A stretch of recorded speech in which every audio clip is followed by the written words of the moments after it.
Assalamualaikum warahmatullahi wabarakatuh. Perkenalkan saya Artiantin dengan NIM S1S122005 dari jurusan Teknik Informatika. Di sini saya akan memberikan penjelasan mengenai Building Custom Object Detectors, yang mana penjelasan ini saya berikan sebagai bentuk dari pemenuhan tugas mata kuliah komputer visi yang diberikan oleh dosen saya. Nah, baiklah, jadi di sini akan membahas lebih dalam lagi mengenai object detection ya. Nah, di sini kita sudah bahas beberapa kasus spesifik mengenai deteksi dan juga pengenalan objek di bab sebelumnya. Dan kita fokus pada wajah manusia yang tegak dan frontal dalam bab 5 ya. Kemudian pada fitur seperti sudut dan blok di bab 6. Dan ambil gambar serta cari gambar dengan deskriptor.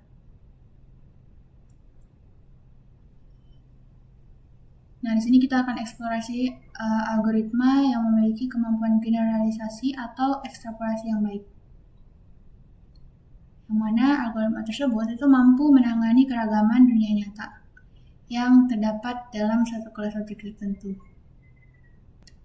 Nah, jadi di sini beberapa yang akan dipelajari mengenai histogram of oriented gradient atau HOG, kemudian memahami non-maximum suppression atau non-maxima suppression.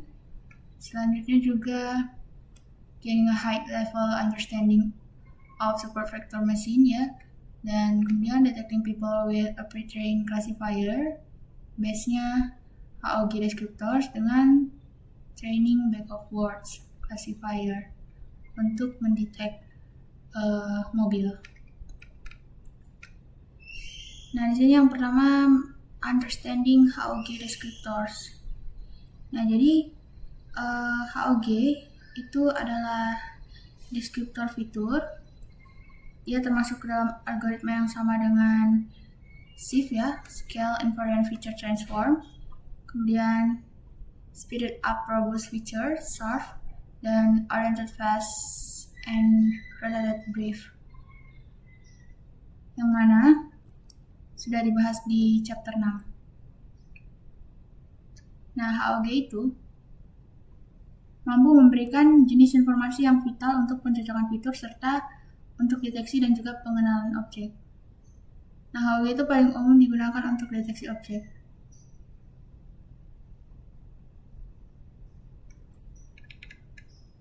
Nah, di sini dapat dilihat untuk mekanisme internal HOG itu dia sangat cerdas. Jadi sebuah gambar dibagi jadi beberapa sel dan serangkaian gradien dihitung untuk setiap sel. Setiap gradien itu menggambarkan perubahan intensitas pixel dalam arah tertentu. Dan secara bersamaan, gradien-gradien ini itu membentuk representasi histogram sel. Nah, selanjutnya di sini ada visualizing HOG. Jadi di sini Vondrik dan kawan-kawannya have developed a HOG visualization technique called HOG Glass. Jadi HOG Glass. Jadi seperti ini ya, test image-nya. Nah, kemudian ini dapat dilihat visualization of HOG descriptors. Nah, yang ini juga. Nah, di sini dapat kita lihat untuk penjelasan. Jadi dalam kedua visualisasi ini dapat dilihat HOG itu telah membagi gambar jadi beberapa sel dan juga dapat dengan mudah mengenali roda dan juga struktur utama kendaraan. Nah, dalam visualisasi pertama, gradien yang dihitung itu untuk setiap sel divisualisasikan sebagai serangkaian garis yang saling bersilangan, yang kadang terlihat seperti bintang memanjang. Dan sumbu bintang yang lebih panjang itu menunjukkan gradien yang lebih kuat. Dan visualisasi kedua itu gradien divisualisasikan sebagai transisi kecerahan yang halus di sepanjang sumbu dalam sebuah sel. Nah, selanjutnya di sini using HOG to describe regions of an image. Jadi untuk setiap sel HOG histogram itu berisi sejumlah bin yang sama dengan jumlah gradien, atau dengan kata lain jumlah arah sumbu yang dipertimbangkan HOG. Setelah menghitung semua histogram sel, HOG memproses kelompok histogram untuk menghasilkan deskriptor tingkat tinggi. Nah, secara spesifik, sel-sel dikelompokkan ke dalam wilayah yang lebih besar, atau yang disebut dengan blok. Nah, blok-blok ini yang dapat terdiri dari sejumlah sel. Tetapi, Dallal-Trix itu menemukan bahwa blok sel 2x2 memberikan hasil yang terbaik saat melakukan deteksi orang, dan vektor selebar blok dibuat agar dapat dinormalisasi, mengkompensasi variasi lokal dan iluminasi dalam bayangan. Nah, jadi normalisasi itu meningkatkan ketahanan detektor berbasis HOG terhadap variasi kondisi pencahayaan. Nah, seperti detektor lainnya, detektor yang berbasis HOG itu perlu mengatasi variasi lokal dan juga skala objek. Kebutuhan untuk mencari di berbagai lokasi diatasi dengan menggerakkan window atau jendela yang bergeser berukuran tetap melintasi gambar. Nah, kebutuhan ini tuh untuk mencari di berbagai skala diatasi dengan menskalakan gambar ke berbagai ukuran, membentuk apa saja yang disebut dengan piramida gambar. Nah, jadi di sini misal kita menggunakan window geser untuk deteksi orang pada gambar, jadi kita akan geser jendelanya dalam langkah kecil, hanya beberapa piksel setiap kali, hingga jendela tersebut akan membingkai setiap orang beberapa kali. Dengan asumsi bahwa deteksi yang tumpang tindih memang satu orang. Jadi kita tidak ingin melaporkan beberapa lokasi, melainkan hanya satu lokasi yang kita yakini benar. Nah, dengan kata lain, meskipun deteksi dilakukan di lokasi tertentu, memiliki good confidence score, kita mungkin menolaknya jika deteksi yang tumpang tindih itu memiliki better confidence score.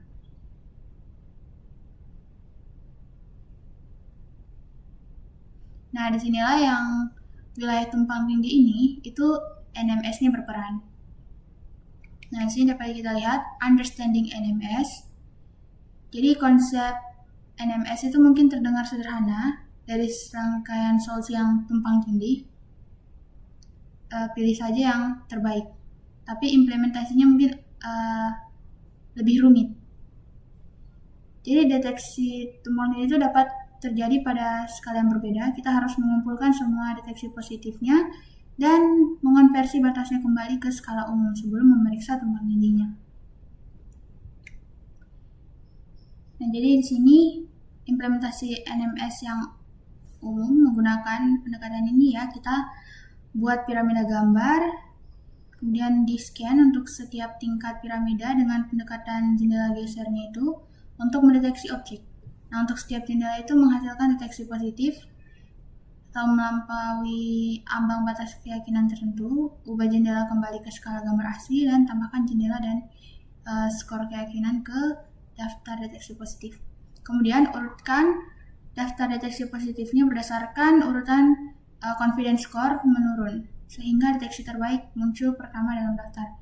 Nah, untuk setiap jendela W dalam daftar deteksi positif, hapus semua jendela berikutnya yang secara signifikan tumpang tindih dengan W yang memiliki daftar deteksi positif yang penuh kriteria NMS. Nah, selanjutnya di sini understanding SVM. Nah, dengan data pelatihan reliable, SVM itu belajar mengklasifikasikan jenis data yang sama dengan menemukan hyperplane optimal, yang secara sederhana adalah bidang yang membagi data label berbeda dengan margin terbesar. Nah, di sini dapat kita lihat hyperplane H1 yang garis hijau ini itu tidak membagi dua kelas, yang mana titik hitam versus titik putihnya ya. Kemudian hyperplane H2 yang biru ini itu dengan H3-nya, yang mana yang merah, keduanya membagi kelas, namun hanya hyperplane H3 yang membagi kelas dengan margin maksimal. Nah, di sini misalnya kita melatih SVM sebagai deteksi orang. Jadi kita punya dua kelas, orang dan juga bukan orang sebagai sampel pelatihan. Dan kita sediakan vektor deskriptor HOG dari berbagai jendela yang memuat atau tidak memuat orang. Nah, jendela-jendela itu dapat berasal dari berbagai gambar. SVM belajar dengan menemukan hyperplane optimal yang membagi ruang deskriptor HOG multidimensi secara maksimal menjadi orang dan bukan orang. Nah, setelah itu vektor deskriptor HOG diberikan kepada SVM yang telah dilatih untuk jendela lain dalam gambar apapun. Nah, SVM ini dapat menilai apakah jendela tersebut memuat orang atau tidak.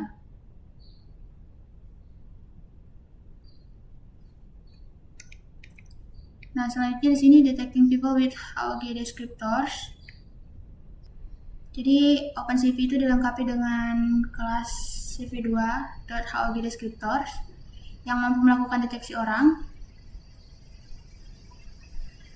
Nah, tidak seperti cv2.cascade classifier. Jadi untuk HOG descriptor ini tuh kadang-kadang mengembalikan deteksi yang bersarang atau nested detection. Jadi dengan kata lain, yang HOG descriptors ini mungkin memberitahu kita bahwa ia mendeteksi satu orang yang persegi panjang pembatasnya terletak sepenuhnya dalam persegi panjang pembatas orang lain. Untuk kasus ini tuh misalnya seperti anak yang bisa berdiri di depan orang dewasa. Nah, ini untuk skripnya. Jadi dapat dilihat di sini. Kita hubungkan sebuah fungsi. Jadi ini fungsinya is inside IO, where E is the possible inner rectangle and O is the possible outer rectangle. Dan function ini akan mengembalikan true jika I-nya inside O, otherwise false. Nah, ini seperti ini kodenya. Kemudian sini create an instance of cv2.hog descriptor. Jadi yang ini ya. Nah, selanjutnya di sini dapat kita lihat kita menentukan detektor orang dengan set SVM detector method, dan selanjutnya ini dia kodenya. Nah, di sini note that cv2.hog descriptor has a detect multiscale method. Nah, ini mengembalikan dua list, ini a list of bonding rectangles for detect the objects dan a list of weight or confidence score for detect objects. Dan ini a higher value indicates greater confidence that the detection result is correct. Nah, detect multiscale itu menerima beberapa argumen opsional, mana ini dapat dilihat win stripe. Jadi ini tuh tuple mendefinisikan X dan Y, jarak yang ditempuh jendela geser di antara percobaan deteksi yang berurutan. Nah, HOG ini bekerja dengan baik dengan jendela yang tumpang tindih, sehingga langkahnya mungkin kecil relatif terhadap ukuran jendela. Nilai yang lebih kecil itu menghasilkan lebih banyak deteksi dengan biaya komputasi yang tinggi. Nah, selanjutnya juga ada scale. Jadi scale itu diterapkan di antara tingkat piramida citra yang berurutan. Nilai yang lebih kecil menghasilkan lebih banyak deteksi dengan biaya komputasi yang lebih tinggi. Nah, untuk nilainya dapat dilihat sini.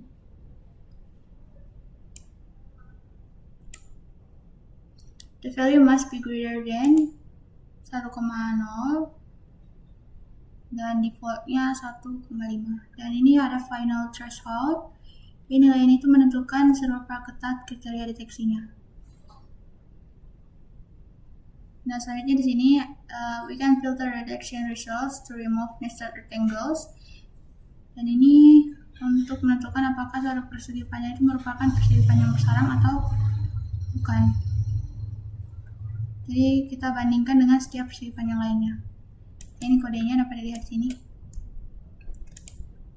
Dan ini finally, let's draw the remaining rectangles and weights in order to highlight the detected people. Ini ya. Nah, seperti ini.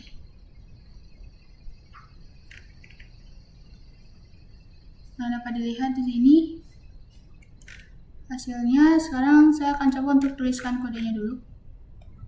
Nah, baiklah, jadi di sini saya akan tuliskan dulu kodenya ya.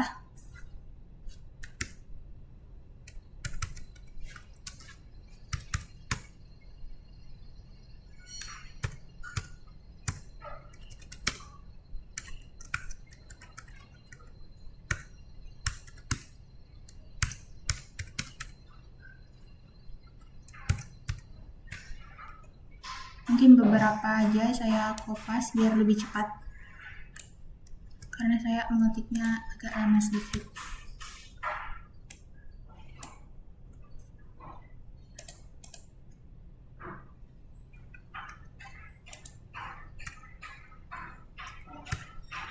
Sepertinya untuk file gambarnya saya belum ada ya.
Nah, baiklah, jadi ini kodenya sudah saya tuliskan. Sekarang kita akan coba jalankan.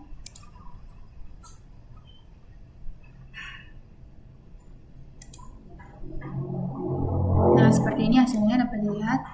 Jadi ini orang-orang yang dikenali, meskipun ada yang salah dideteksi ya. Jadi ini ada orang, dan orang. Dan ini ada confidence score-nya. Kalau untuk di buku juga tetap ada kesalahan deteksi ya, jadi ini dideteksi sebagai orang juga.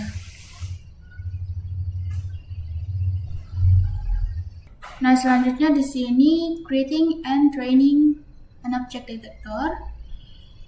Jadi kita menggunakan detektor yang telah dilatih sebelumnya memudahkan pembuatan prototype yang cepat.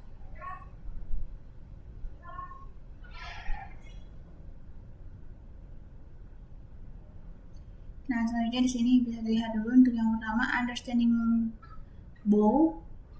Jadi bow itu adalah konsep yang awalnya tidak ditujukan untuk komputer visi, melainkan versi yang telah dikembangkan dari konsep ini itu dalam konteks visi komputer.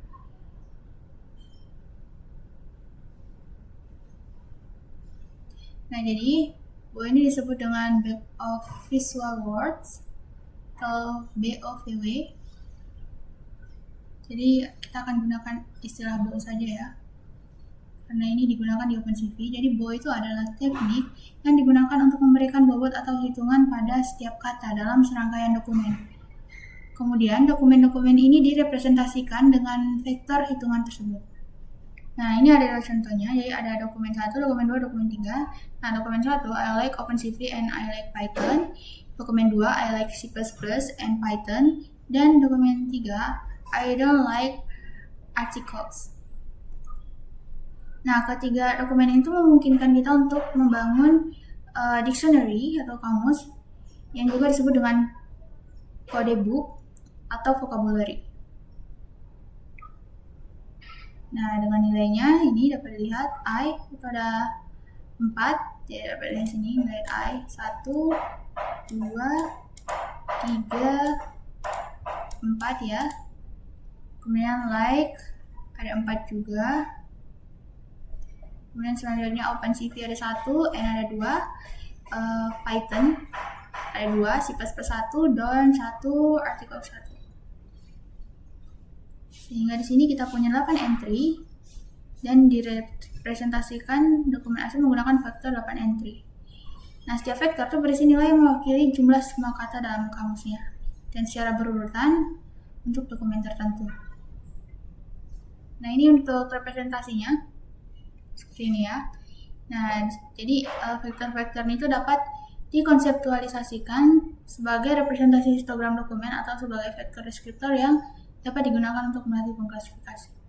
Misal, sebuah dokumen itu dapat diklasifikasikan sebagai spam atau bukan spam berdasarkan dengan representasi semacam itu. Nah, selanjutnya di sini applying bow to computer vision. Jadi kita sudah familiar dengan konsep fitur dan deskriptor dan sudah menggunakan shift dan surf untuk mengekstrak deskriptor dari fitur suatu gambar sehingga dapat memunculkan fitur tersebut. Nah, ini kita pelajari deskriptor lain yang berbasis pada codebook atau dictionary. Ada SVM dan model yang dapat menerima vektor deskriptor label sebagai data pelatihan.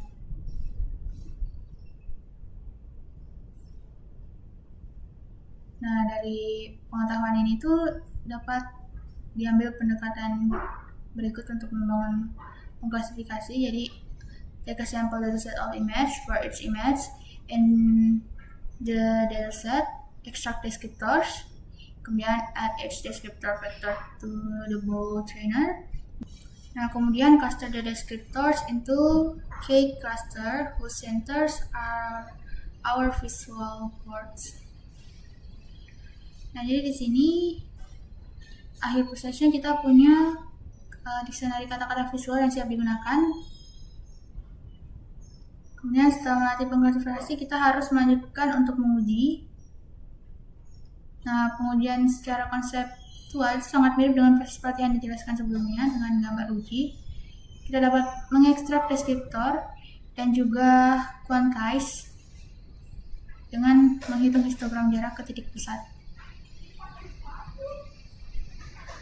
Nah, berdasarkan histogram ini tuh dapat dicoba mengenali kata visual dan juga menemukan dalam gambar.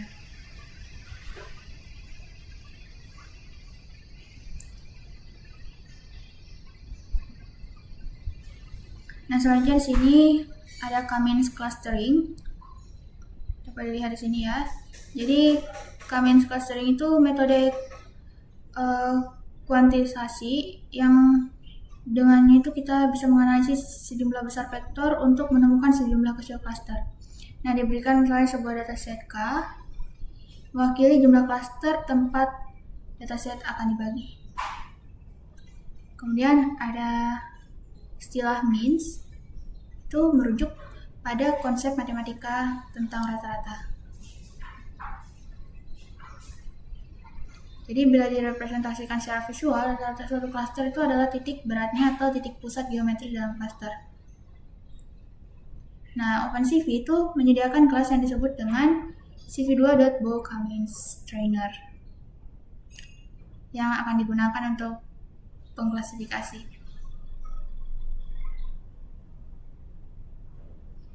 Nah, selanjutnya di sini ada detecting cars. Jadi untuk melatih pengklasifikasi jenis apapun itu, kita harus mulai dengan membuat atau memperoleh set data pelatihan. Jadi kita akan melatih detektor mobil. Nah, jadi set data kita ini harus berisi sampel positif yang mewakili mobil, serta sampel negatif yang mewakili hal lain atau bukan mobil, yang mungkin ditemui detektor saat mencari mobil. Misalnya, jika detektor dimasukkan untuk mencari mobil di jalan, maka gambar trotoar, penyeberangan, pejalan kaki, atau sepeda mungkin merupakan sampel negatif yang lebih representatif daripada gambar cincin Saturnus. Selain mewakili subjek yang diharapkan, idealnya sampel pelatihan juga harus mewakili cara kamera dan juga algoritma melihat subjek tersebut. Nah, untuk dataset gambar mobil itu bisa dilihat di sini. Jadi ini dia untuk langkah-langkahnya.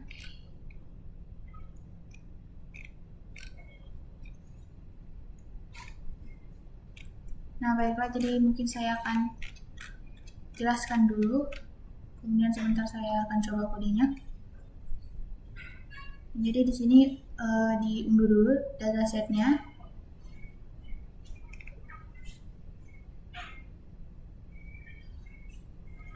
Kemudian di sini bisa diperiksa apakah subfolder car data itu ada. Nah, selanjutnya definisikan konstanta yang ini ya, berikut ini.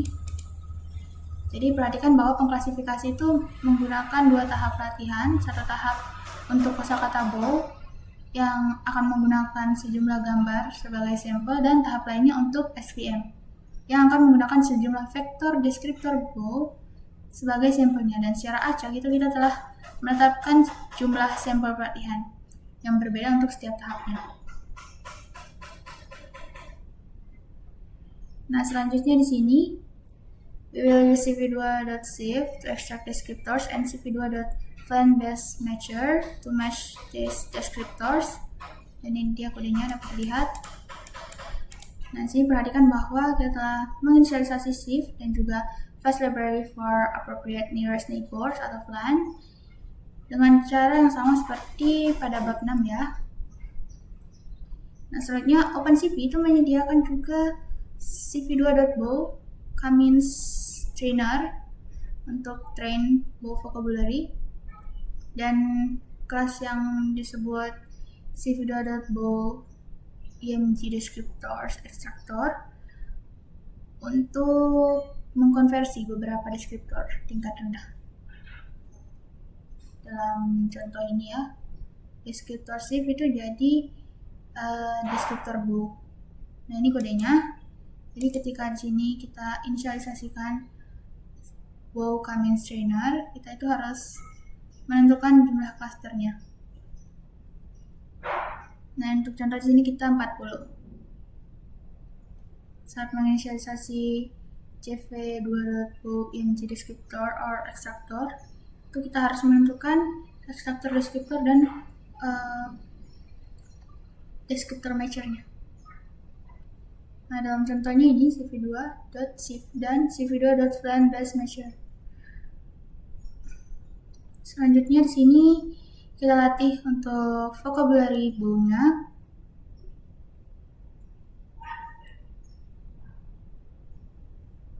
Nah, di sini kodenya ya.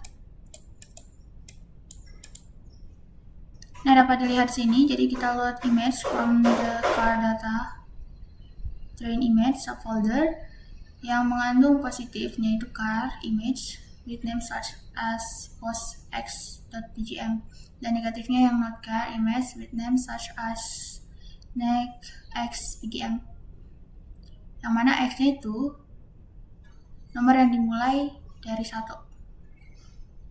Nah, ini ya kodenya dapat dilihat sini kan. Nah, selanjutnya for each path to a training sample we will need to load the image, extract descriptor, and add the descriptor to the bow vocabulary trainer. Nah, ini kodenya. Nah, di sini untuk ke-8 tahap ini tuh sudah punya semua yang dibutuhkan untuk mulai melatih vocabulary bow-nya. Jadi, let's read the number of image for each class and add them to the training set. Jadi seperti ini ya kodenya. Kemudian kita sudah susun set pelatihan, kita akan panggil vocabulary trainernya, cluster method, which perform the k-means classification and returns the vocabulary. Sini ya. Nah, di sini note that kita telah menginisialisasi ekstraktor deskriptor bow dengan ekstraktor deskriptor sheet dan plan matcher. Jadi kita sudah memberikan ekstraktor deskriptor bow vocabulary yang telah dilatih dengan sampel deskriptor sheet. Jadi pada tahap ini ekstraktor deskriptor bow itu telah memiliki semua yang dibutuhkan untuk mengekstrak deskriptor bow dari DOG, Difference of Gaussian Features. Selanjutnya di sini kita deklarasikan fungsi utilitas lain yang mengambil gambar dan mengembalikan vektor deskriptor seperti yang dihitung oleh ekstraktor deskriptor bow. Jadi fungsi ini melibatkan ekstraksi fitur DOG gambar dan menghitung vektor deskriptor BOW berdasarkan fitur DOG. Nah, ini kodenya ya. Nah, kemudian selanjutnya di sini kita siap untuk rakit set pelatihan jenis lain yang berisi sampel deskriptor bow. Jadi kita buat 2 array untuk menampung data dan label pelatihannya, lalu isi dengan deskriptor yang dihasilkan oleh ekstraktor deskriptor bow. Dan kita beri label 1 untuk setiap vektor deskriptor yang positif dan min 1 untuk negatif. Nah, ini kodenya. Nah, di sini dapat dilihat, should you wish to train a classifier to distinguish between multiple positive class. Nah, selanjutnya di sini, OpenCV provides a class called cv2.ml_svm representing an svm. Jadi di sini dapat lihat kodenya. Kemudian selanjutnya di sini terakhir tuh kita siap uji SVM dengan mengklasifikasikan beberapa gambar yang bukan bagian dari set pelatihan. Dan kita akan mengulangi daftar jalur untuk menguji gambar. Untuk setiap jalurnya itu kita akan membuat gambar, mengekstrak deskriptor bow, dan mendapatkan SVM. Kemudian prediction atau hasil klasifikasi yang akan jadi 1 dan min 1 berdasarkan label pelatihan yang telah digunakan sebelumnya. Nah, kita akan gambar teks pada gambar untuk menampilkan hasil klasifikasi dan menampilkan gambar tersebut di windownya. Jadi seperti ini kodenya ya. Jadi setelah itu kita save and run the script. Nah, mungkin di sini saya akan tuliskan dulu untuk kodenya. Nah, baiklah, saya akan tuliskan kodenya di sini ya.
beberapa mungkin saya kopas saja agar lebih cepat.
Nah, jadi di sini karena untuk data yang di buku itu tidak bisa saya download ya dari webnya, tidak tahu kenapa, tapi memang tidak bisa terdownload.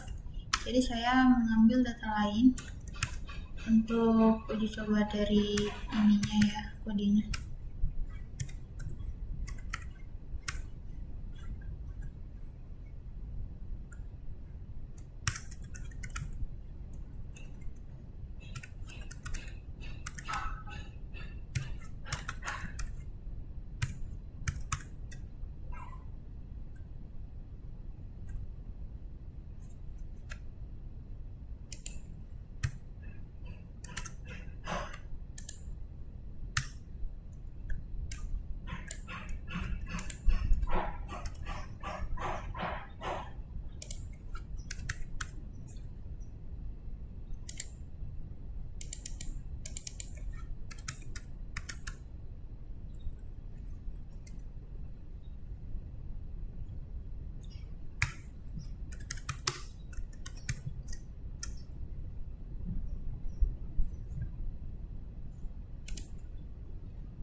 Nah, baiklah, jadi ini kodenya. Sekarang kita akan coba untuk jalankan.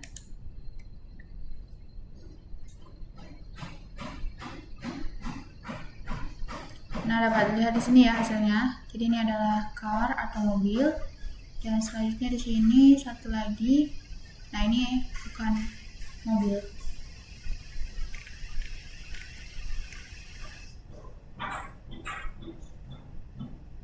Nah, baiklah, selanjutnya di sini ada combining an SVM with a sliding window. Jadi dengan menggabungkan pengklasifikasi SVM dengan teknik sliding window itu dan piramida gambar, ada peningkatan yang bisa dicapai, yaitu detect multiple objects of the same kind in an image dan determine the position and size of its detected object in an image. Nah, ini beberapa pendekatan, yaitu ambil suatu area pada gambar, klasifikasikan, lalu pindahkan jendela ini ke kanan dengan ukuran langkah yang telah ditentukan. Nah, ketika telah mencapai ujung paling kanan gambar, atur ulang x koordinatnya ke 0. Lalu turun satu langkah dan ulangi seluruh prosesnya. Kemudian pada setiap langkahnya itu lakukan klasifikasi dengan SVM yang dilatih dengan bow dan lacak semua jendela yang terdeteksi positif menurut SVM, dan setelah mengklasifikasikan setiap jendela di seluruh gambar itu perkecil skala gambar dan ulangi seluruh proses menggunakan sliding window-nya. Nah, dengan demikian kita menggunakan piramida gambar.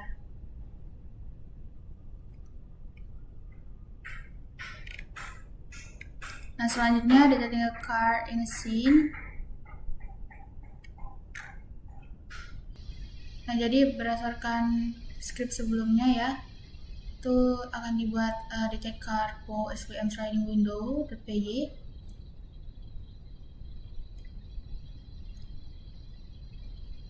Nah, di sini ada beberapa atau sebagian besar implementasi skrip baru yang akan tetap sama karena masih dengan melatih ekstraktor deskriptor bow dan SVM dengan cara yang hampir sama seperti sebelumnya. Namun saat pelatihan selesai, kita akan proses citra uji dengan cara baru. Akan diuraikan setiap citra jadi lapisan piramida ke jendela, dan mengklasifikasikan setiap jendela dan menerapkan NMS ke daftar jendela yang menghasilkan deteksi positif.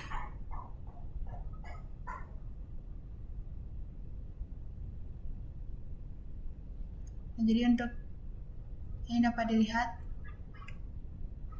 sebagai argumen pertama, fungsi itu mengambil array NumPy yang berisi koordinat persegi panjang dan juga skornya.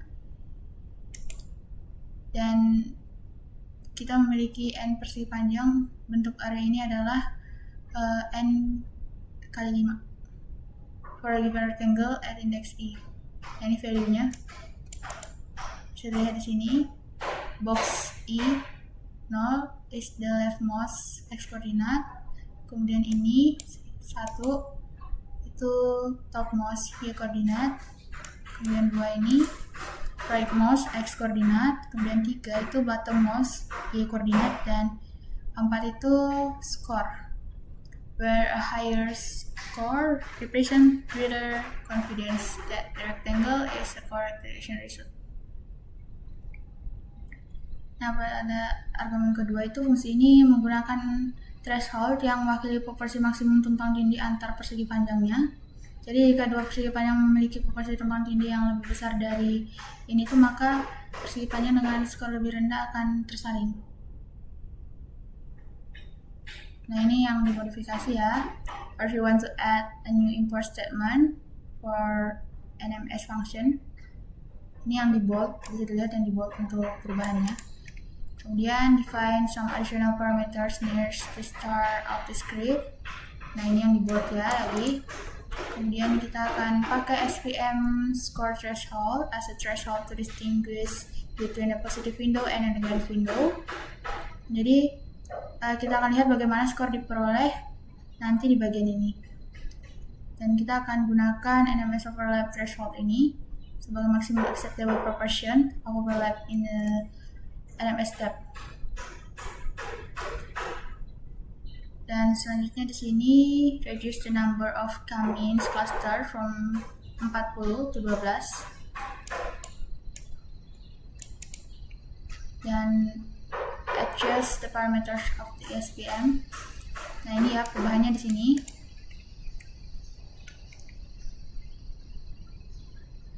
Nah, selanjutnya di sini dengan perubahan sebelumnya pada SVM itu ditentukan tingkat keketalan atau keparahan klasifikasinya. Karena nilai C itu semakin tinggi parameternya, risiko positif palsunya menurun, tapi risiko negatif palsu meningkat. Jadi untuk false positif itu jendela yang terdeteksi sebagai mobil padahal sebenarnya bukan. Dan false negatif itu mobil yang terdeteksi sebagai jendela padahal sebenarnya adalah mobil. Jadi setelah kode yang melatih SVM yang menambahkan 2 fungsi pembantu lagi, salah satunya akan menghasilkan tingkat piramida gambar dan yang lain itu akan menghasilkan wilayah yang diinginkan berdasarkan teknik sliding window. Selain menambah fungsi pembantu ini juga perlu menangani gambar audio yang secara berbeda agar dapat memanfaatkan sliding window dan NMS. Nah, sini dapat dilihat ya kodenya. Kemudian next up is the function to generate regions of interest based on the sliding window technique. Ini kodenya. Jadi untuk ini ya itu generator, meskipun agak bersarang dalam atau deep nested, itu mekanismenya sangat sederhana jika diberikan sebuah gambar. Kembalikan koordinat kiri atas dan subgambar yang mewakili jendela berikutnya. Dan jendela berikutnya itu digeser dan dengan langkah yang acak atau ukurannya itu sembarangan ya. Nah, sini dapat dilihat selanjutnya. Consider the treatment of the test image. Nah, kemudian selanjutnya di sini untuk setiap gambar ujinya kita ulangi tingkat piramidanya, dan setiap tingkat piramida itu ulangi posisi jendela gesernya untuk setiap jendela atau wilayah dengan ini ya region of interest ROI. Jadi kita ekstrak deskriptor bau dan mengklasifikasikan dengan SVM. Jika klasifikasi menghasilkan hasil positif yang melewati ambang batas keyakinan tertentu, akan menambahkan koordinat sudut, persegi panjang, dan skor keyakinan ke daftar deteksi positifnya. Ini kodenya ya, bisa dilihat di sini. Nah, ini ada sedikit note untuk mendapatkan confidence score untuk SVM prediction. Kita harus jalankan predict methodnya dengan option of flag. Sini dapat dilihat. Kemudian ada mengembalikan label. Metode itu mengembalikan skor sebagai bagian dari keluarannya. Nah, skor ini bisa negatif dan nilai yang rendah menunjukkan tingkat keyakinan yang tinggi. Untuk membuat skor lebih intuitif juga agar sesuai dengan asumsi fungsi NMS bahwa skor yang lebih tinggi itu lebih baik, maka kita tiadakan skor tersebut hingga nilai yang tinggi menunjukkan tingkat keyakinan yang tinggi.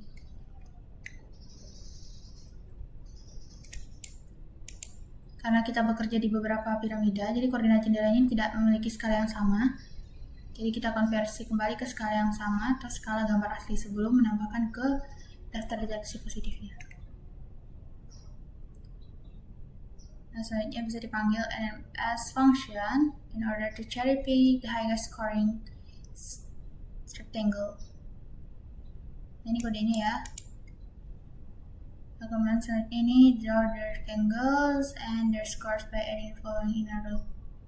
Nah, ini kodenya. Kemudian seperti biasa untuk end programnya ini kemudian dijalankan.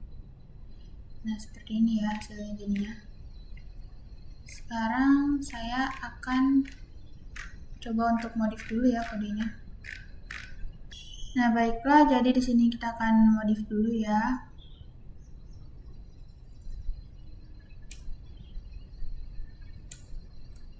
Mungkin beberapa saya copy saja agar lebih cepat.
Nah, baiklah, jadi ini sudah jadi ya kodenya. Dan sekarang saya jalankan.